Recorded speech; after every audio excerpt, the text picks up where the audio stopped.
estudantes do segundo e do terceiro ano, tudo bem com vocês? Temos mais uma aula de história, a nossa aula número 25. Lembrem lá dos nossos combinados. Fique em casa, que é o lugar mais seguro para você nesse momento. Lave sempre suas mãos e escolha um lugar bem confortável para você colocar seus materiais, que a gente tem muita coisa para aprender hoje, certo? O que a gente vai precisar de material?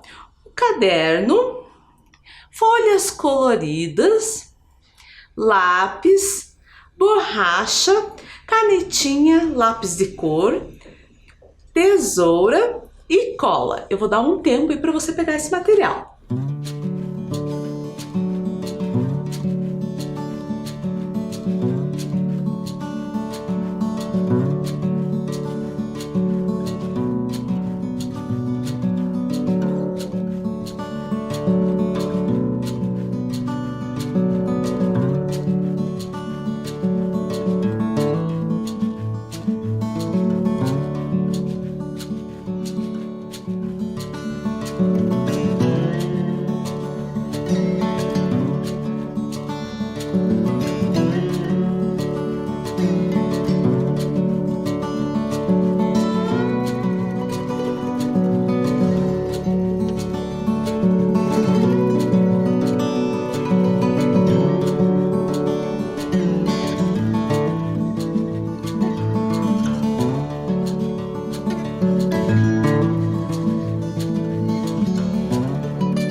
Vamos fazer nossa revisão da aula passada. Na aula passada, nós falamos de direitos e responsabilidades na comunidade.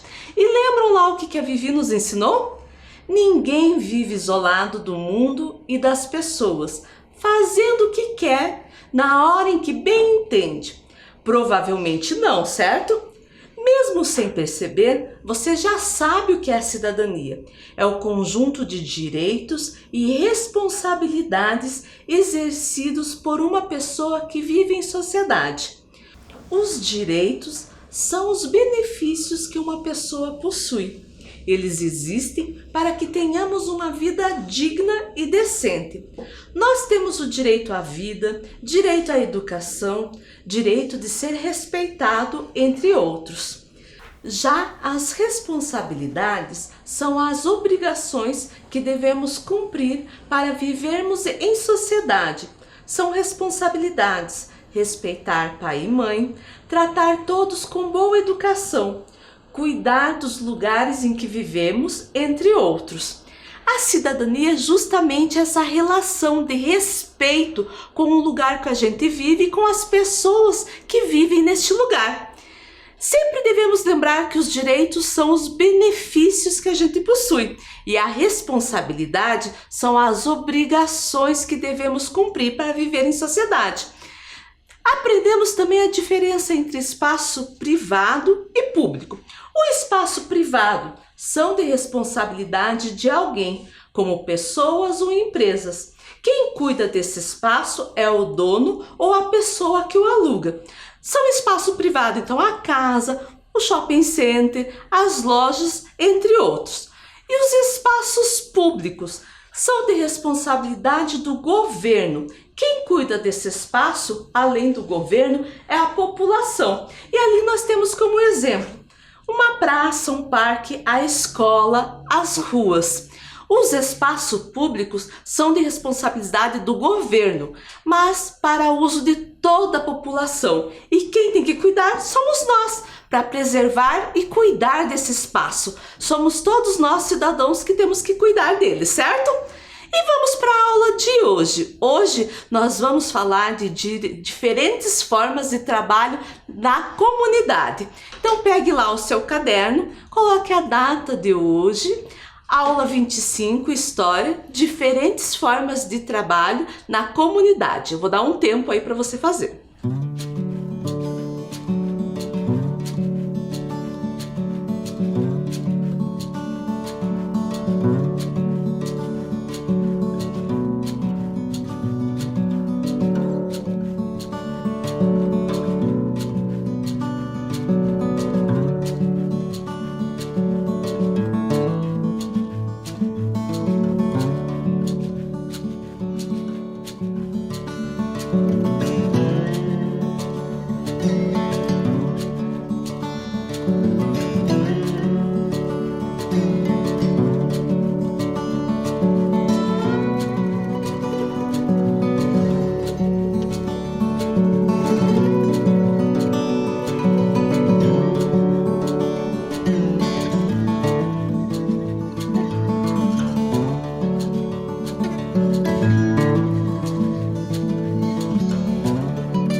vamos continuar?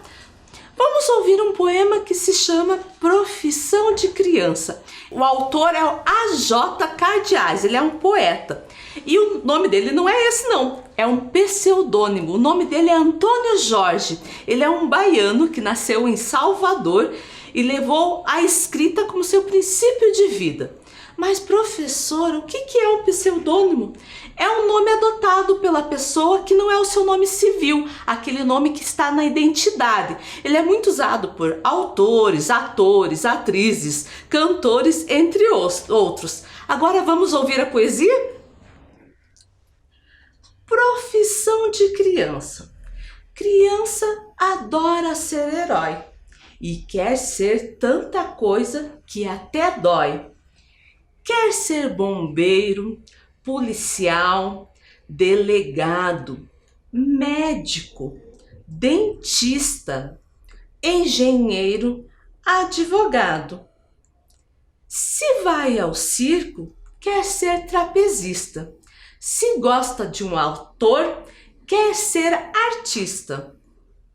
Nem fala em jogador, porque todos querem jogar. Outro quer ser cantor, porque gosta de cantar. Se pega um trem, logo quer ser maquinista. Quando vê um caminhão, sonha por esse mundão. E assim segue a criança, sempre mudando de profissão. Essa poesia tem dois temas que nós vamos falar hoje. Nós vamos falar um pouquinho de criança e das profissões, e principalmente dos profissionais da educação. Mas vamos falar de criança. E sabe por quê? Porque ontem foi o Dia da Criança, né?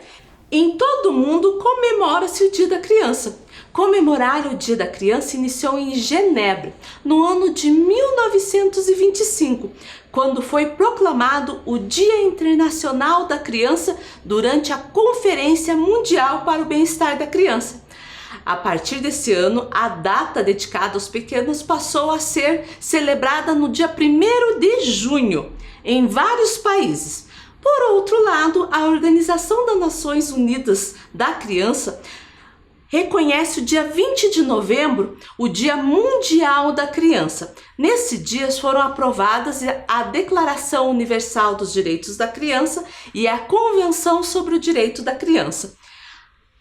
No Brasil, ele é comemorado no dia 12 de outubro. A escolha dessa data se deu porque nesse mesmo dia, no ano de 1959, a UNICEF, que é o Fundo das Nações Unidas para a Criança, oficializou a Declaração dos Direitos da Criança. Então, já que ontem foi o Dia das Crianças, parabéns para vocês. Que esse dia não simbolize só presentes, mas sim o respeito pela infância e pelos seus direitos. Parabéns a todas as crianças. E você, adulto, que você cultive a criança dentro do seu coração, certo? Agora nós vamos falar do trabalho. Como será que ele surgiu ao longo da história? E vamos aproveitar e falar das pessoas, como elas aprendiam, como era passado o conhecimento de uma para outra, porque também tem uma data importante chegando aí. Vamos ver o que a Vivi vai nos contar dos trabalhadores ao longo da história. Os seres humanos pré-históricos moravam em cavernas e grutas para se proteger da chuva, do frio, do sol, bem como dos animais perigosos. O trabalho era dividido. Os homens caçavam e pescavam, as mulheres cuidavam das crianças, preparavam os alimentos, coletavam frutas e raízes. Quando os alimentos acabavam, eles mudavam para outro local em que houvesse alimentos, por isso eram chamados de nômades. E como a gente vê nessa imagem, né, os homens preparando, né, para se caçar, para pescar com suas lanças, e as mulheres preparando os alimentos. Essa foi a primeira divisão de tarefa que a gente sabe na história, certo? Nessa época, sabe como que as pessoas aprendiam? Umas com as outras, dentro desse grupo. Uma passava para outra através da fala, o que? As tradições, os costumes, certo? Vamos continuar? À medida que o tempo foi passando, os seres humanos passaram a construir abrigos, pois aprenderam a lidar e aproveitar melhor os recursos da natureza, como o barro, que usavam para construir telhas e tijolos que são utilizadas na nossa casa. Olhem lá essa imagem. As pessoas elas perceberam que nasciam novas plantas das sementes que caíam na terra e passaram a plantá-las, tornaram-se agricultores, que é quem trabalha plantando os alimentos, como os grãos, as frutas, os legumes, os vegetais. Também aprenderam a trabalhar com a domesticação de animais, que serviam para o meio de transporte e na agricultura. Dedicavam-se também ao trabalho com a construção de casas. Eles mesmos fabricavam com barro e argila as telhas e os tijolos. E como eles fixavam casa, eles construíram famílias. E sabe como aprendiam? Com a família. Os pais ensinavam para os filhos, certo? Depois surgiram as primeiras oficinas, onde os profissionais ofereciam seus serviços. O dono da oficina era conhecido como mestre artesão. Ele que comprava a matéria-prima e vendia sua produção. Ele era o detentor de todo o saber técnico. E ele também acolhia alguns jovens, seus aprendizes, em troca de mão de obra barata. E daí ele ensinava e também dava alimentação e vestimenta. Como nós podemos ver ali nas imagens. Na primeira é uma oficina de tingimento de tecido e a segunda é uma oficina de produção de alimento. Ali parece que eles estão fazendo um pão, certo? Nessa época, como as pessoas aprendiam? Aprendiam com a família, os meninos aprendiam com o pai a fazer os instrumentos de caça e pesca. Quando ficavam mais velhos, acompanhavam o pai nas caçadas e pescarias. Também aprendiam a cultivar a terra e domesticar os animais. As meninas acompanhavam a mãe para aprender como fazer as tarefas domésticas, como plantar, colher, armazenar e fazer o alimento, assim como o artesanato de objetos e roupas. Aprendiam com os anciões, pessoas mais idosas, os costumes do grupo. Essas tradições eram contadas oralmente em forma de história. Ao longo de toda a vida, as pessoas passam por muitos aprendizados.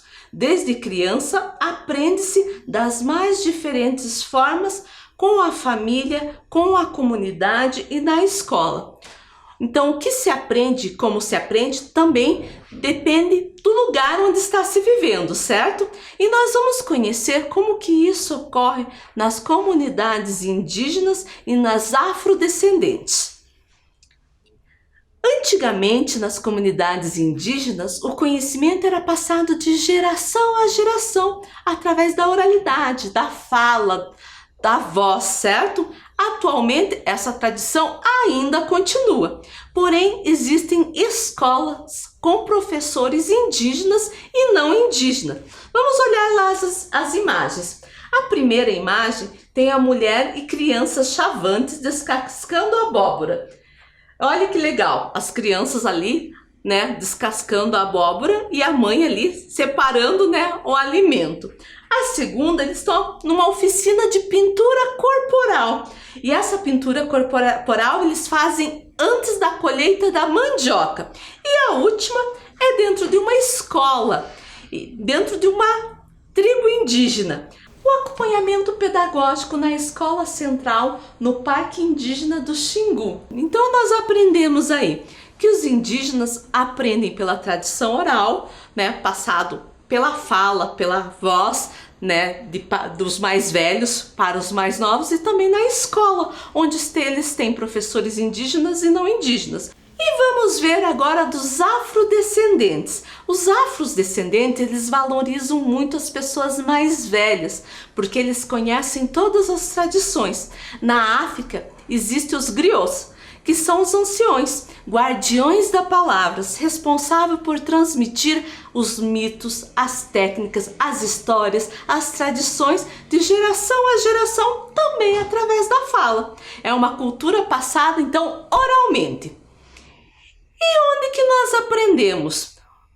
Atualmente aprendemos com a família, que é o nosso primeiro grupo de convívio. Isso eu falei, desde as nossas primeiras aulas. Aprendemos com os mais experientes, que sabem mais do que a gente. Aprendemos na escola, que é o lugar onde tem o conhecimento acadêmico. Hoje estamos utilizando muito as tecnologias, como o celular e o computador e a TV. E estamos aprendendo muito.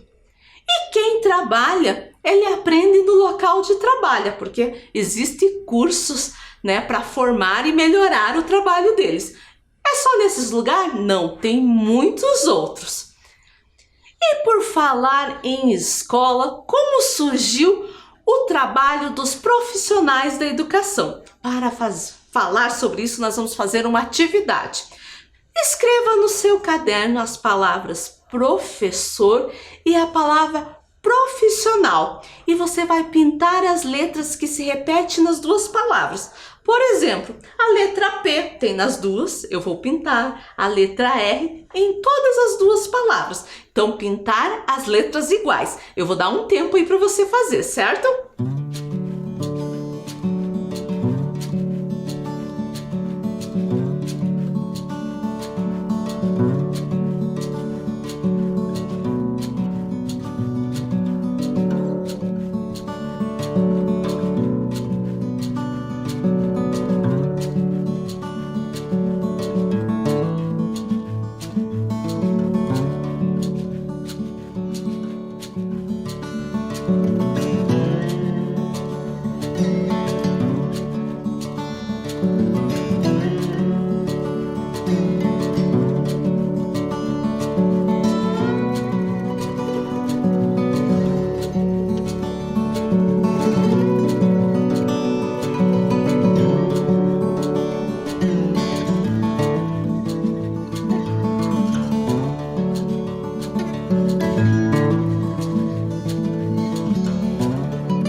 aí, já conseguiu fazer? Vamos ver como ficou? Olhem lá, várias letras que se repetem, né? Tem várias semelhanças. E você sabe por que tem essa repetição de letras?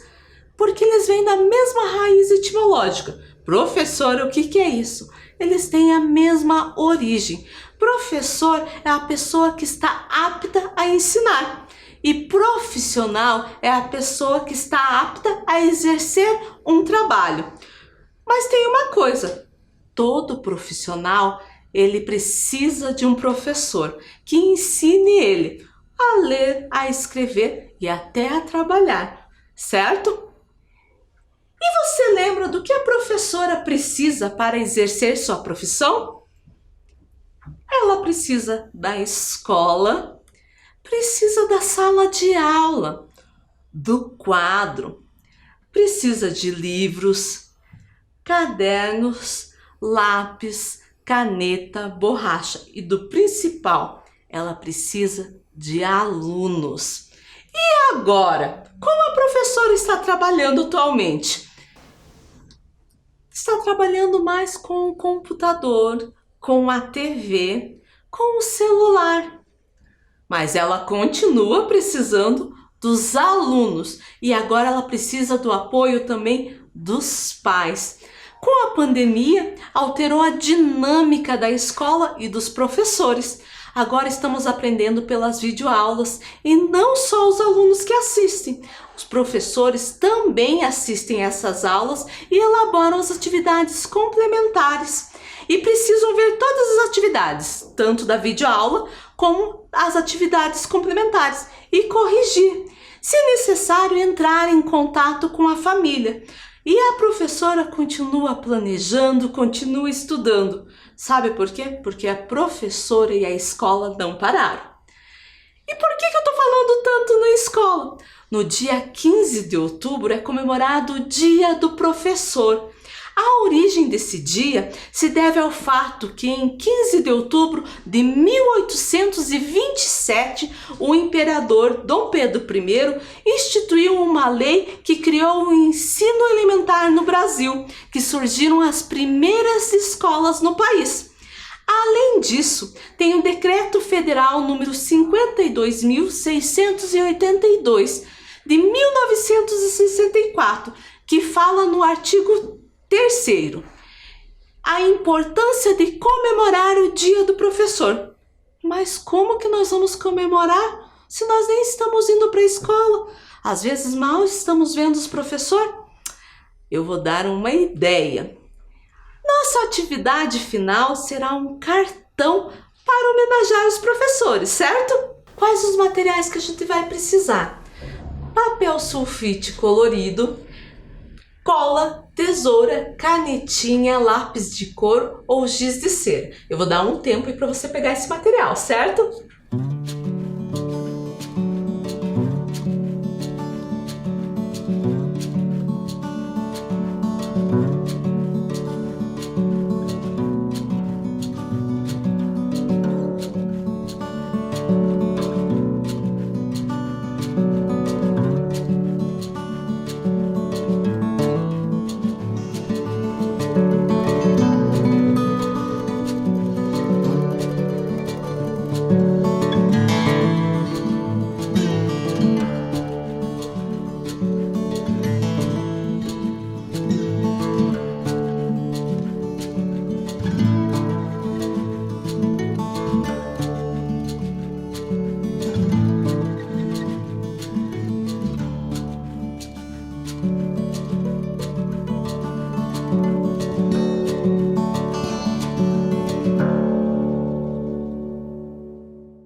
Lá fazer o nosso cartão.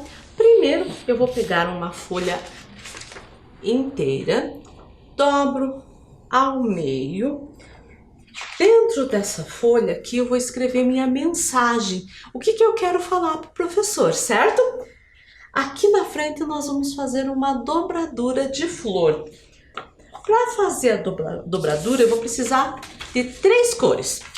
Um pedaço pequenininho, que vai fazer o miolinho da flor, e 2 folhas, mas eu não vou precisar da folha inteira, eu preciso da metade dela, certo?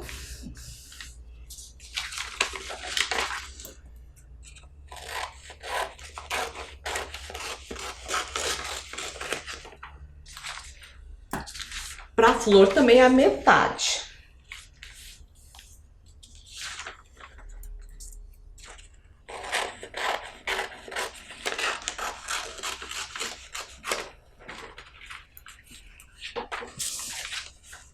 Agora eu preciso de um quadrado. Então eu tenho aqui forma de retângulo, preciso de um quadrado. Então, lembro lá, já ensinei. Dobra aqui. E vou cortar essa parte.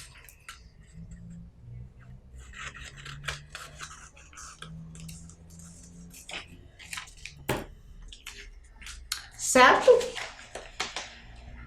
Vou vincar bem nessa dobra que eu já fiz. Abro.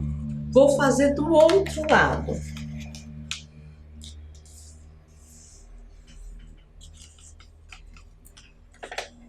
Ali no cruzamento onde ficou o meinho, eu vou levar todas as minhas pontas para esse meinho. Dessa maneira aqui, vou fazer de todos os lados.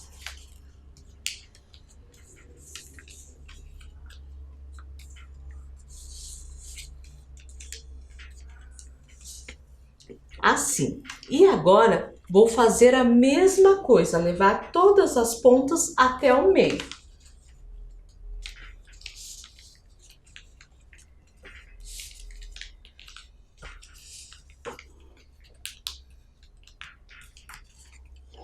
Assim. E eu vou erguer essa ponta, mas eu não vou erguer tudo, eu vou deixar um pedacinho ali, ó. Dessa maneira. Vou fazer dos outros também.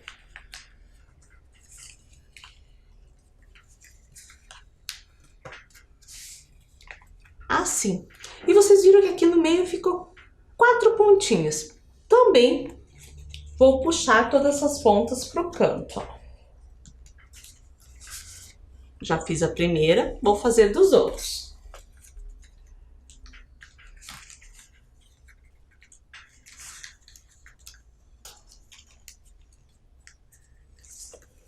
Nossa flor tá quase pronta.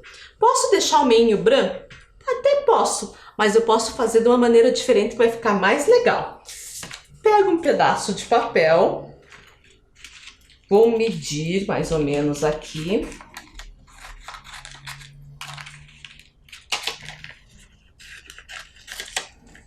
Vou cortar um quadrado e vou colocar por dentro, ó.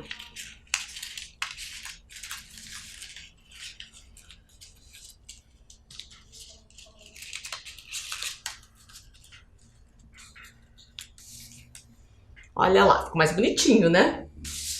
Agora vamos fazer o cabinho. Para o cabinho também eu vou precisar de um quadrado.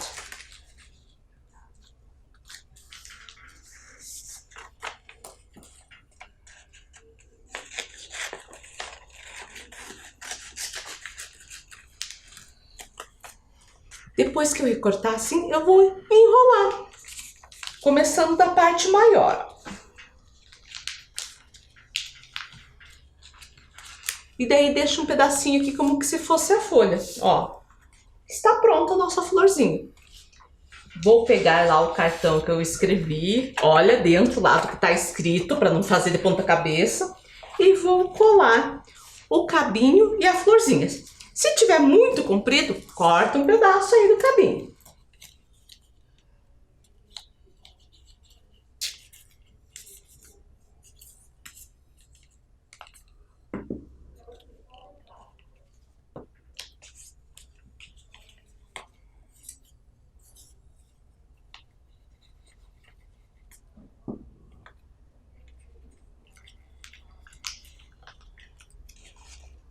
Tá pronto o nosso cartão. Você pode colar também de ladinho, como eu fiz com esse daqui, tá? Eu vou dar um tempo aí para você fazer.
E daí, gostaram de fazer um cartão em homenagem aos seus professores?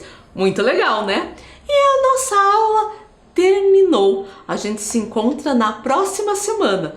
Tudo de bom para vocês e parabéns para os nossos professores. Tchau.